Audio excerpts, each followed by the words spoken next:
Ora fare impresa è anche online. Digita fareimpresa.info.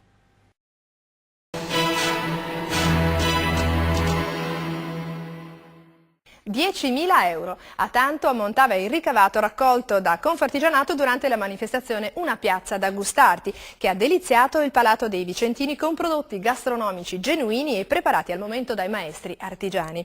E la bontà dei loro prodotti ha permesso di dare un aiuto alla cooperativa sociale Il Nuovo Ponte. Definirlo un successo di pubblico risulterebbe riduttivo. Il via vai di persone, ben 20.000, che per 2 giorni lo scorso ottobre hanno preso come punto di riferimento la tensostruttura di Confartigianato Vicenza, che ospitava le eccellenze gastronomiche della nostra provincia, ha permesso di raccogliere, con le offerte sulla degustazione di pane, pasta, gelato e molto altro, ben 10.000 euro. A beneficiare di questa somma la cooperativa sociale Il Nuovo Ponte di Vicenza, da 27 anni impegnata nell'inserimento sociale e lavorativo delle persone disabili. Tanti progetti che la cooperativa sviluppa e che potranno beneficiare di questo aiuto economico che incrementerà le attività di supporto e di organizzazione che favoriscono la salute e il benessere dell'individuo e del suo nucleo familiare.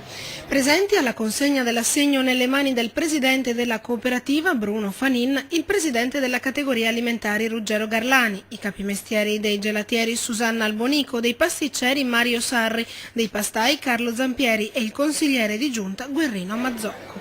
I numeri testimoniano quanto sia stata apprezzata la manifestazione Una piazza da gustarti. I vicentini si sono deliziati con 1.200 bignè farciti, 2.000 cioccolatini, 110 kg di cioccolato di ogni forma e sapore, ma anche con 600 porzioni di dolce tipico di Vicenza, la gatta. Hanno poi apprezzato il pane La Vicentina, di cui sono stati venduti ben 5 quintali. Preso d'assalto anche il corner dei gelati, 250 kg spazzati via in un battibaleno. Non da meno la soppressa affettata per 75 kg. Ai fornelli i cuochi hanno scolato e condito 3 quintali di gnocchi e 4 di pasta fresca all'uovo.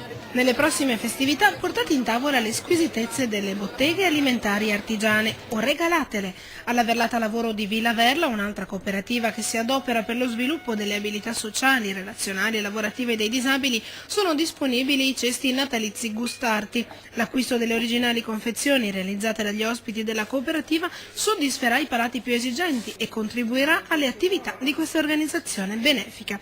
Tutte le informazioni sul sito www.confartigianatovicenza.it.